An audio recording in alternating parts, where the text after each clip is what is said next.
বিসমিল্লাহির রাহমানির রাহিম। প্রিয় ভাই ও বোনেরা, আমরা অনেক সময় ভাবি, কেন আমাদের জীবনে এত কষ্ট, এত পরীক্ষা, এত ব্যথা?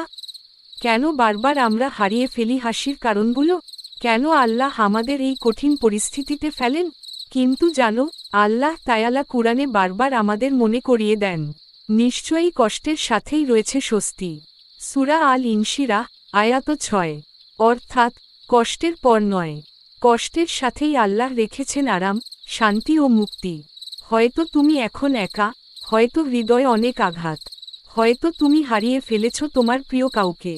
কিন্তু মনে রেখো, আল্লাহ তোমাকে ভুলে যাননি। তিনি তোমাকে পরীক্ষা নিচ্ছেন, যেন তুমি আরও শক্ত হয়ে ওঠো, যেন তোমার ঈমান আরও দৃঢ় হয়, যেন তুমি আরও আল্লাহর কাছাকাছি আসো।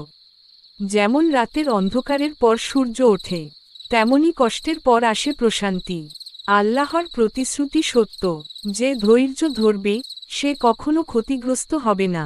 তাই আজ তুমি যে অবস্থাতেই থাকো না কেন, হাল ছেড়ো না। তোমার কান্না আল্লাহ শুনছেন, তোমার দোয়া একদিন কবুল হবেই। হয়তো এমনভাবে, যেভাবে তুমি কল্পনাও করতে পারবে না। কারণ, নিশ্চয়ই কষ্টের সাথেই রয়েছে স্বস্তি। এটাই আল্লাহর অঙ্গীকার। তোমার জীবনের প্রতিটি দুঃখের পরেই লুকিয়ে আছে এক নতুন সূচনা। বন্ধুরা, যদি আজ তুমি কষ্টে থাকো, এই ভিডিওটি দেখো, মনে রেখো, তুমি একা নও। তোমার সঙ্গে আছেন তোমার রব, যিনি কখনো তোমাকে একা ফেলবেন না।